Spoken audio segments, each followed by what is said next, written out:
What's up guys? Welcome back to my YouTube channel. For today's video guys is may isi-share akong tricks dito sa Billiard Master. Kung interesado ka sa mga ganitong videos, huwag mong kalimutan mag-subscribe at hit mo na rin ang notification bell para lagi kang updated sa ating mga ilalabas na videos.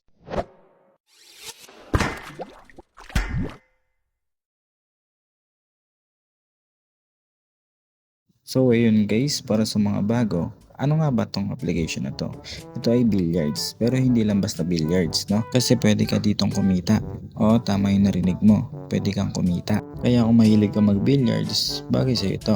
Para sa mga bago, ituturo kung paano maka-earn dito. Para sa nag-aantay ng trick, wait mo na lang hanggang dulo. So ayun, balik tayo. Paano nga ba tayo maka-earn dito? Maraming ways para maka-earn dito. Katulad dito sa daily task, araw-araw pwede nyo maklaim yan. Gagawin nyo lang yung mga task. Para sa mga hindi nakakaalam, para saan nga ba to? Punta lang kayo sa VIP. Bawat claim nyo nun guys is dadagdag dito. Mahalaga yun para mag-level up yung VIP nyo. Once na mag-level up yung VIP nyo is makaka-earn kayo ng coins. Once kasi na pataas yung VIP mo dito, pataas ng pataas yung coins na makukuha mo. Kaya mahalaga rin na makuha mo yun everyday. Proceed tayo sa pwede pang pagkakitaan guys. Halos lahat naman dito guys, ang gagawin nyo ay task. Dito guys sa achievement, mas maganda. Kasi pwede kayong maka-earn ng 500,000 diamonds. Basta makomplete nyo lang yung nire-require nung task na to.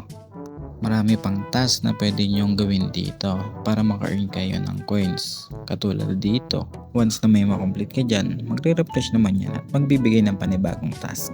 Magkano nga ba ang value ng diamonds dito? Ang halaga ng diamonds dito ay 1,000 diamonds is 1 peso. At ito guys, para saan nga ba to? At magkano ang value nito? Ang tawag dyan ay chips coin. Pwede mo yan ma-convert into diamonds. At magkano ang halaga niyan? Depende sa diamonds na mako-convert mo. Tulad nga ng sinabi ko, ang 1,000 diamonds is nagkakalaga ng 1 peso. Kaya nakadepende kung gaano karami yung i-convert mo. Paano nga ba mag-convert? Tara pakita ko. Punta lang kayo sa home, then pindutin nyo yung plus sign sa taas. Once na mapunta na kayo dyan, pindutin nyo lang yung shop exchange. Ayan guys, pwede nyo nang exchange yung mga chips na naipon nyo kapalit ng diamonds. Yun lang guys para sa mga bago. Kung interesado ka, i-click mo na lang yung link sa description. Balik tayo sa hack guys. Ano nga bang hack yung ginagawa ko? Ang hack na to guys or trick na gagawin natin para mapadali or mapabilis yung pag-level up natin dito. Katulad dito guys, may lumabas na advertisement. Kaya bawat play mo rito ay may lalabas at lalabas na ads. Ipapaliwanag ko na lang guys kung paano ang gagawin. Una guys, punta lang kayo sa settings nyo at hanapin nyo yung private DNS. Once na mapindot nyo na guys, ay ito-type nyo, i-flash ko na lang sa screen. Once na masave nyo na yan guys, is okay na yan. Re-open nyo na lang yung Billiard Master or i-restart nyo guys. At yun guys, ma-enjoy mo na yung paglalaro ng Billiard Master nang walang lumalabas na ads.